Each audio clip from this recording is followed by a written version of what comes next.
Hey fam, what's up? Hock here. Hope everyone is doing well. Welcome back to the channel. And if you are new here, I hope this channel can give you insights and perspectives on different aspects of fitness, nutrition, and how life is all that and more. Okay, so for today's question and answer, your question is, how do you make your abs more prominent?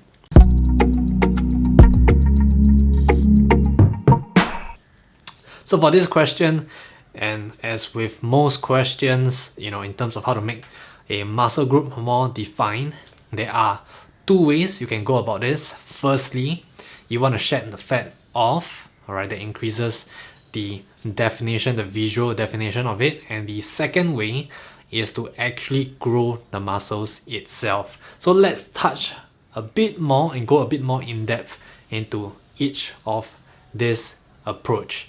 Okay, obviously you can go either one and go ahead and do both, all right, together. Okay, typically unless you are more advanced, you probably cannot go for both fat loss and muscle growth. All right, so unless you're a beginner, if you're a beginner, you can definitely aim for fat loss as well as the muscle growth. But if you're advanced, probably a bit harder. Okay, so let's first talk about the fat loss aspect, which gives you that nice, cutting or that definition that you are looking for.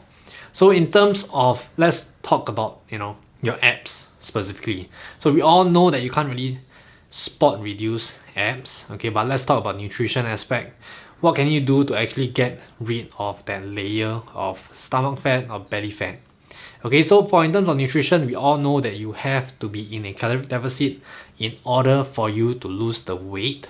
Okay, the most important part here is you got to realize that weight comes off, and can consist of very different things. It could be fat, water, muscles, whatever you have in your body, right? Weight can come off in that way. And what caloric deficit does, merely it gets rid of weight, right, in order to influence, to make sure that it's actually more fat rather than all these other different aspects, especially not muscles. You've got to make sure that your training has to include some form of resistance training, and you have to have enough protein, all right, to make sure that your muscles are recovering properly, it's growing, or at least maintaining its current size. Okay, so firstly, caloric deficit. The second thing is you've got to have some form of protein and have sufficient amount of protein so that you can actually retain, maintain, or even grow your muscles. That helps you to lose more of fat rather than your weight. Okay, so for protein wise, what I will recommend is I will recommend you work your way up to hitting at least about 0.8 grams to about 1 gram of protein per pound of muscle mass. So for example, you are 200 pounds, okay? But you know that your muscle mass, be it through visually, you just take a look at yourself, roughly estimate, or you can, take some electronic devices, roughly estimate how much muscle mass you have. For example, you're a 200-pound person and your muscle mass is about 120 pounds, for example. Then go ahead and take about 0.8 grams to 1 gram of protein. So that's going to amount to about, about 100 pounds to about, 100 grams to 120 grams of protein. Okay, so you want to work your way slowly up to that amount, okay, so that you can make sure, or at least give yourself a bit of margin to make sure that your muscles aren't going to be atrophying, all right, or rather it's going to be shrinking because you don't have enough protein. All right, I'm going to leave the details in terms of what you should be changing up in terms of your protein and your macronutrients as you go by in another video, but I just want to give you a quick overlook. All right, in terms of nutrition, you want to make sure you maintain a caloric deficit as well as a sufficient amount of protein. Okay, for the caloric deficit, you don't want to go too fast because the faster you go, the more weight is going to shed off, and the higher possibility that it's going to be shed off, not from your fat. Alright, so these two things for the nutrition side of defining your muscles, or in this case your question is abs. Okay, so moving on to the second part, which is growing the muscles. Okay, one of the things that people don't realize is the abs muscles is, what most people don't realize is ab muscles is still a muscle, or a group of muscles, right? So as with the other muscle groups on you that you are working on and growing, you've got to attack the ab muscles with the same kind of a structure as well as a logic. Okay, so when you want to grow your different other muscle groups, obviously nutrition wise, protein, calories, that's not this part. Alright, but if you want to grow your muscles and stimulate it enough, right, even with the other muscle groups, what do you have to do? You have to make sure that there is progressive overloading. You want to increase either the volume of direct muscle group activation or exercises. Okay, that is one, increasing the volume. Alright, and making sure that there's sufficient amount of recovery for the muscles to actually grow. Alright, I think a lot of people don't realize that as much as hitting the muscle groups are important, the stimulation is important, the actual growth actually comes and stems from recovery, the recovery period. So what can you do for your abs in order for it to grow? Same thing with your other muscle groups, okay? There is probably a tendency for specific muscle groups to grow more easily compared to others. Okay, so for your abs, if you can't grow it as easily as other muscle groups, you probably have to take your time to grow it. So you do want to practice a bit of patience, but it's all good, alright, because at the end, if you continuously do it, train it, stimulate it, and it grows, you are going to be able to have a more solid, more firm abs looking, you're going to have a more solid looking abs.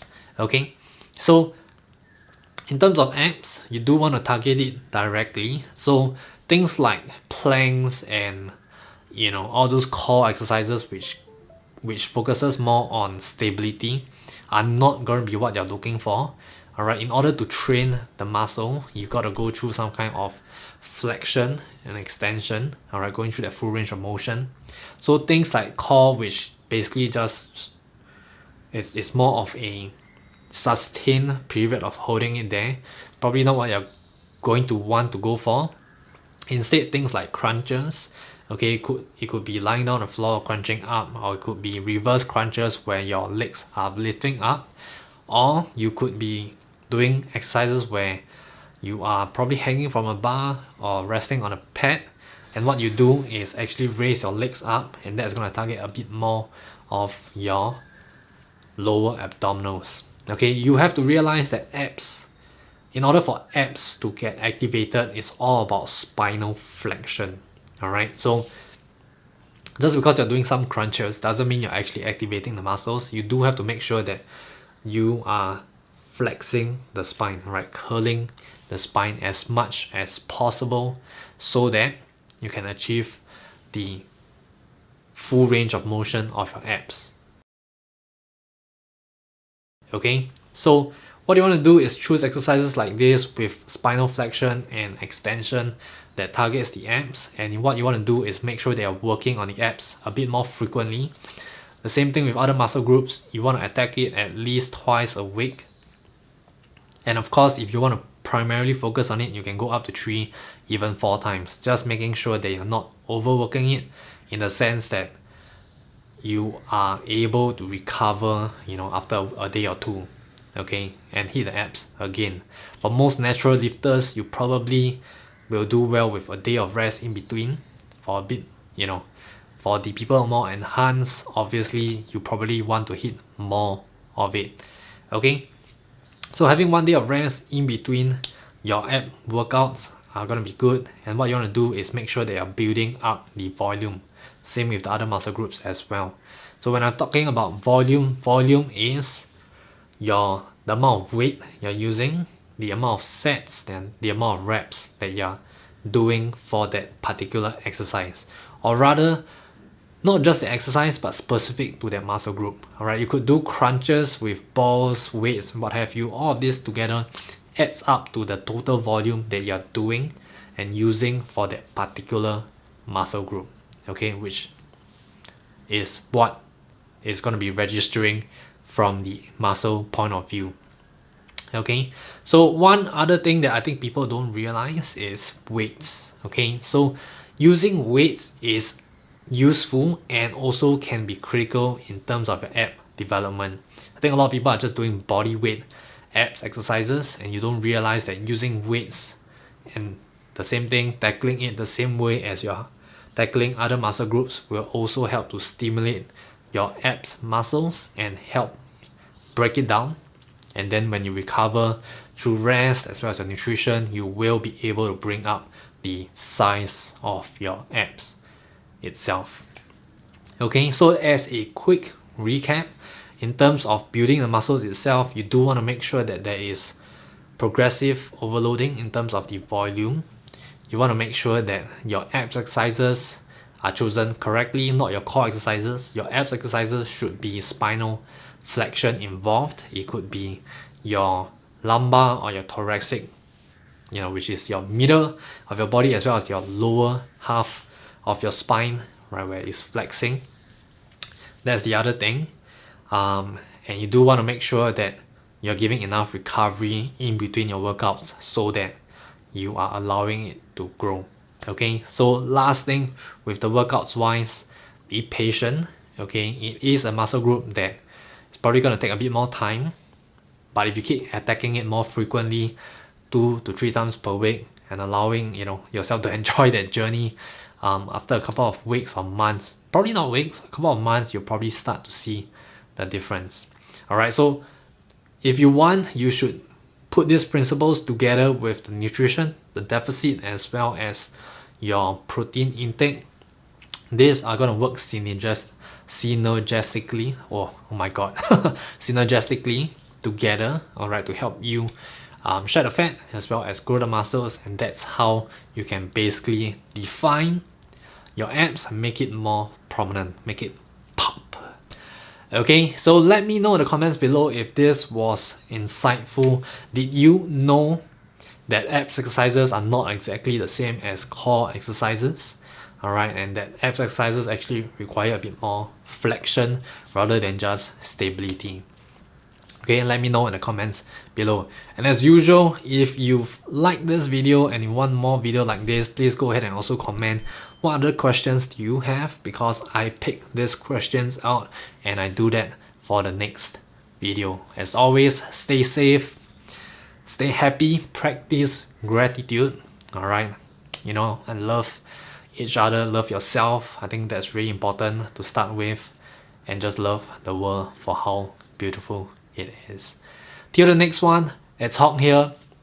Don't forget to subscribe, click the bell button if you want to watch my next video. And of course, if you want to check out my other videos, I'm not sure where it is, but somewhere in the screen, click on the next video, and hopefully you enjoy the next video as well. Okay, peace.